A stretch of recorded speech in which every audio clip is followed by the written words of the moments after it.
guys, it's Divya. Welcome to my channel. So kali ini kita bakal ngobrol-ngobrol dan topik kali ini aku bakal bahas tentang how I stay fit during pandemic. So saat ini kita masih dalam kondisi pandemi COVID-19 dan menurut aku itu memberikan impact besar ke semua orang kayaknya dari kita. Aku kayaknya tuh udah hampir 1 tahun deh bener-bener lebih banyak ngabisin waktu di rumah. Kayak keluar tuh sekarang sekali-kali banget. Jadi begitu keluar kayak wow, kayak beda banget dunia gitu loh. Karena biasanya aku cuma di dalam kamar aja kan. Dan buat kita-kita karena di rumah aja pastinya lagi mencari aktivitas yang sekiranya bisa tetap bagus untuk kesehatan, gak sekedar rebahan, nonton drakor, nyemil mulu, makin gendut, gak produktif dan sebagainya. So aku bakal kasih tips atau hal-hal apa aja yang aku lakuin selama pandemik ini makanya aku tetap sehat. So stay tuned. Pertama adalah workout. Kalau kalian ikutin aku di Instagram, kalian pasti tahu aku tuh suka untuk workout. Kayak seminggu tuh bisa hampir setiap hari untuk workout dan selalu di pagi hari. Karena rasanya tuh seger banget pas baru bangun tidur ya, belum berkegiatan apa-apa. Aku tuh kayak workout untuk mengeluarkan keringat dulu, untuk ngedetox, terus kalau bisa juga sambil jemuran dan sebagainya, benar-benar untuk bergerak. Abis itu tuh rasanya seger, lincah dan kayak apa ya, dari segi mental juga nggak lebih gampang stres, nggak lebih gampang tertekan. Mungkin kalau kalian masih baru di dunia perolahragaan bakal ngerasa kayak capek banget sampai yang gak ada tenaga gitu setiap abis workout. Tapi percayalah itu bentuk untuk tubuh kalian nanti tuh terbiasa. Setelah udah lumayan sering workout, nanti lama-lama tuh kalian nagih. Kayak aku tuh tiap pagi tuh nagih untuk keringetan. Buat workout aku nggak pernah ngambil yang susah-susah. Biasanya aku ngikutin video dari YouTube aja. Kalau kalian mau tahu, biasanya aku ngikutin video workout YouTube-nya siapa, kalian bisa follow Instagram aku aja karena biasanya aku lebih sering untuk share kayak gitu tuh di Instagram. Buat olahraga pun nggak perlu waktu lama. Sebenarnya 10 menit pun kalian udah bisa olahraga. Aku sih biasanya sampai setengah jam atau kadang kalau lagi iseng aku juga sambil jogging biar sambil kena sinar matahari. Karena nggak masalah banget kalau kalian olahraga dalam waktu singkat tapi rutin dan intens. Aku tahu pasti banyak dari kalian yang sibuk dan merasa nggak punya waktu untuk workout. Aku juga sibuk kok, tapi aku selalu bisa workout. Kalau kalian ngerasa nggak punya waktu 10 menit untuk olahraga, berarti kalian tinggal bangun lebih pagi 10 menit buat olahraga. Pasti langsung kesedia waktunya. So jangan males-malesan. Next adalah meditasi. Aku adalah tipe orang yang sangat amat overthinking. Aku tuh sering banget susah tidur karena terlalu banyak pikiran gitu loh. Padahal belum tentu semua yang aku pikir itu harus aku cerna saat itu juga. Terus mungkin sebenarnya nggak sepenting itu untuk selalu ada di kepala aku. Dan jadinya itu suka mengganggu produktivitas aku dan pastinya kesehatan mental aku juga. Jadinya itu aku kayak sering moody, sering bete, gampang stres, sensitif dan sebagainya.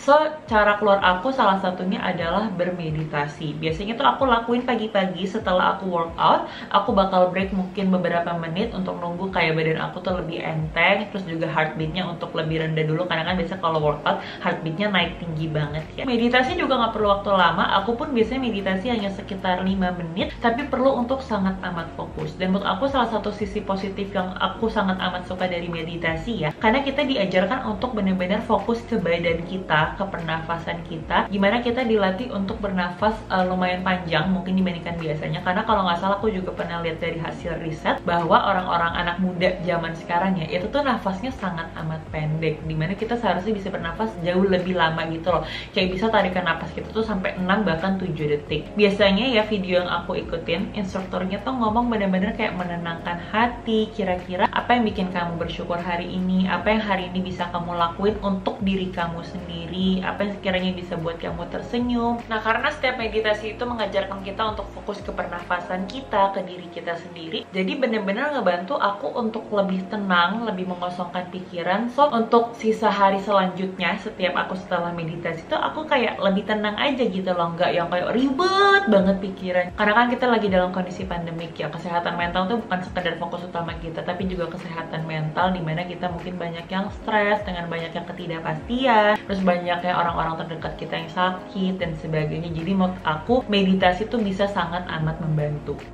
Nah selanjutnya adalah konsumsi suplemen kesehatan. Di masa pandemi ini kan sangat amat penting untuk menjaga kesehatan, salah satunya dengan cara meningkatkan imunitas. Nah, tahukah kalian 70% dari sel imun kita tuh ada di pencernaan? Yes, 70%. Jadi banyak banget bakteri baik atau probiotik yang ada di pencernaan kita. Jadi semakin banyak bakteri baik yang ada di pencernaan, semakin baik juga perlindungan tubuh kita dari berbagai macam penyakit. Nah, gimana caranya meningkatkan bakteri baik di pencernaan kita? Salah satunya bisa dengan pola makan ya, karena ini pencernaan pasti hubungan langsungnya dengan makanan ya. Kita bisa makan dengan apapun yang lebih tinggi serat, terus rendah gula dan rendah lemak juga. Makanya sangat amat disarankan kan untuk makan sayur-sayuran, buah-buahan, biji-bijian dan lainnya.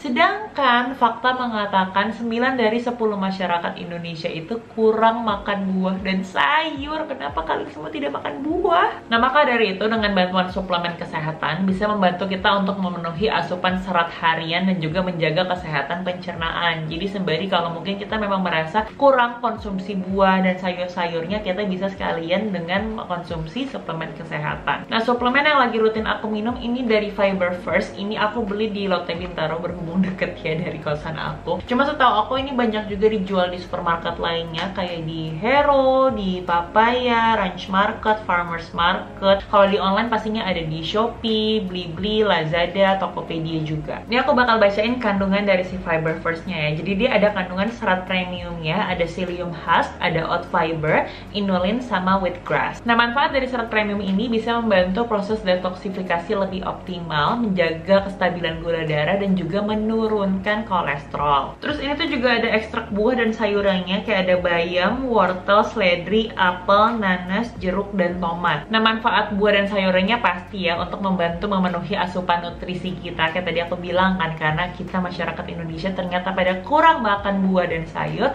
terus juga bisa membantu proses metabolisme kita lebih optimal. Terus dia juga ada kandungan spirulinanya. Kalau nggak salah spirulina itu kan sebutannya superfood juga ya, karena dia tinggi banget akan antioksidan, jadi bagus untuk melawan radikal bebas dan juga bisa membantu untuk menurunkan kadar kolesterol dalam darah. So, setelah aku mempelajari ingredients dan manfaatnya, akhirnya si Fiber First ini jadi suplemen pilihan aku, dan menurut aku ini adalah cara detox paling aman, efektif, dan bagus banget untuk menjaga imunitas tanpa bikin yang repot-repot gitu loh. Karena cara penyajiannya juga gampang, aku bakal share gimana cara aku bikinnya.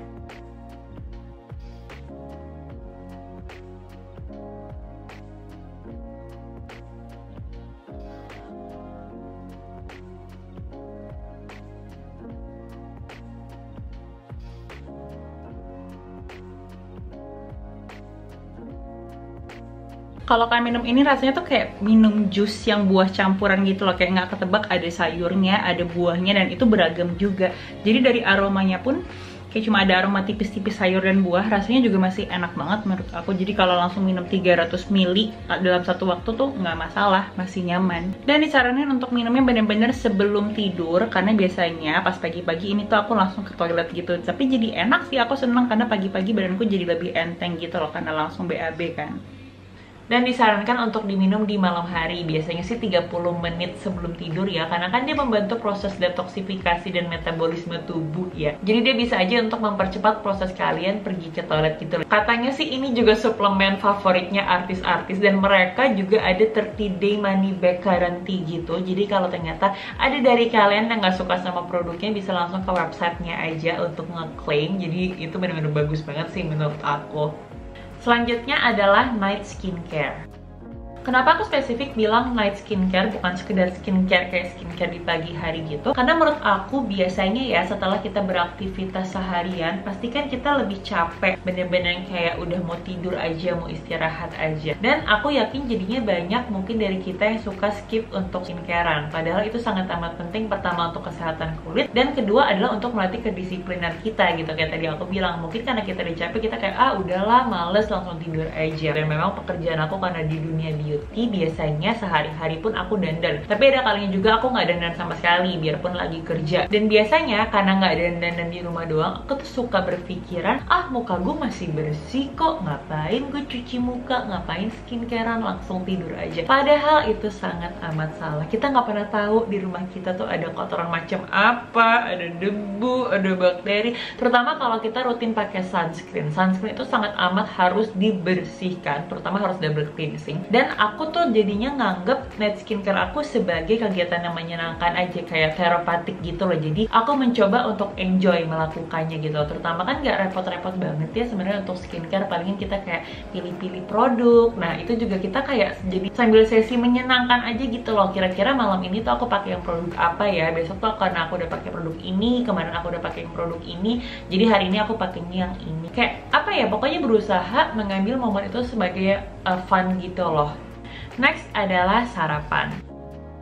So aku mau cerita sedikit, beberapa bulan ini kan aku baru mulai tinggal sendiri. Jadi sekarang ini aku lagi ngekos. Dan yang aku sadari dengan beberapa teman-teman kos-kosan aku ini, ternyata banyak dari mereka yang nggak sarapan. Kenapa nggak sarapan? Mungkin karena di sini kan udah pada tinggal sendiri, tapi bukan tempat tinggal sendiri ya. Jadi nggak yang kayak masak-masak gitu. Tapi aku pun mengingat-ingat zaman aku waktu masih tinggal sama keluarga, kadang-kadang aku sarapannya juga kelewatan. Aku tuh sarapannya bisa yang kayak makan besar, kayak makan siang gitu loh. Nasi, lauk, sayur. Akhirnya aku merasa kok kayaknya nggak enak ya kalau sarapannya langsung sebanyak gitu. Akhirnya tuh malah jadi begah, kekenyangan, terus malah jadi ngantuk, mager. Padahal kan pagi-pagi harusnya kita masih seger untuk ngelakuin aktivitas ini itu kan. Aku bukan ahli gizi, cuma ini yang aku rasain aja. Akhirnya aku memutuskan untuk sarapan sayur-sayuran atau buah-buahan aja. Pokoknya bener-bener yang menurut aku sekiranya gizinya masih ada, bagus untuk badan aku, dan nggak perlu yang sangat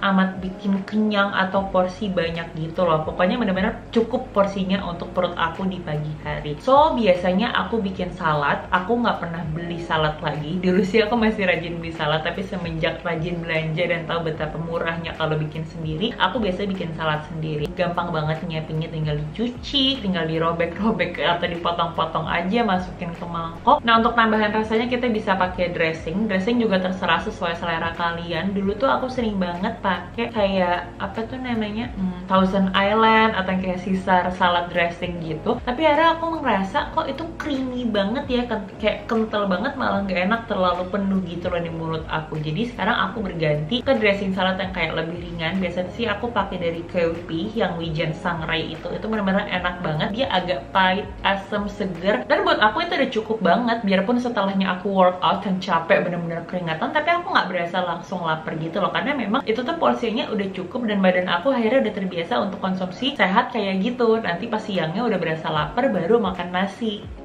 Next ada daily to-do list.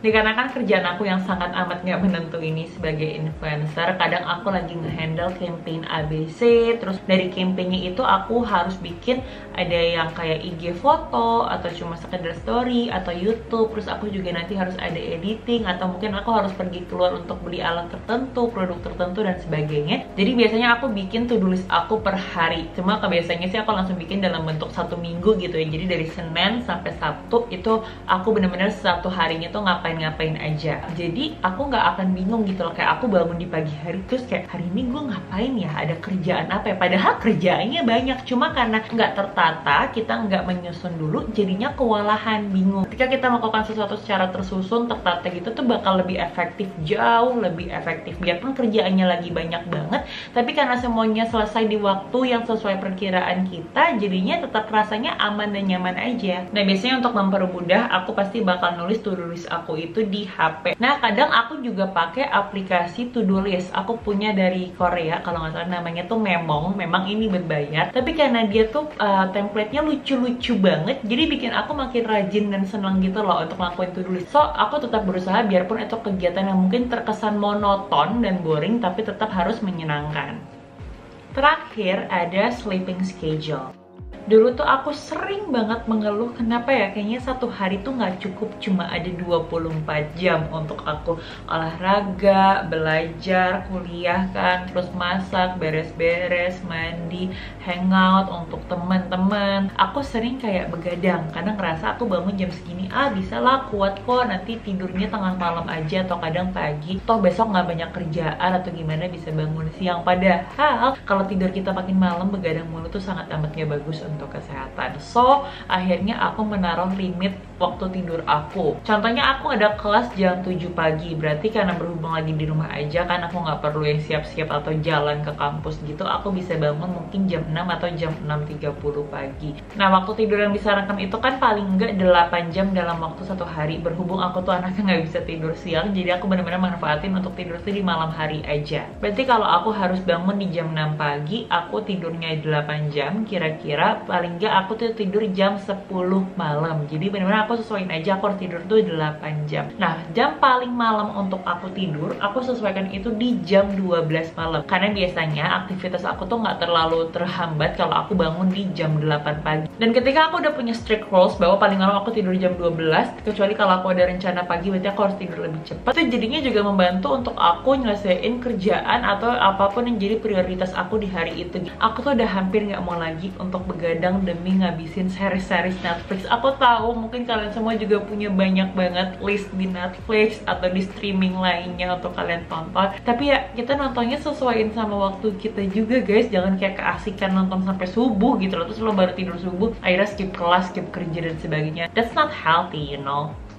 So tadi adalah tips-tips dari aku tentang gimana untuk tetap menjaga kesehatan selama pandemi ini. So semoga video ini berguna untuk kalian. So if you like this video, please give me a thumbs up. Kalau kalian nggak mau kelewatan video selanjutnya dari aku, silahkan klik subscribe di bawah. Thank you guys for watching and I'll see you guys in my next video. Bye bye.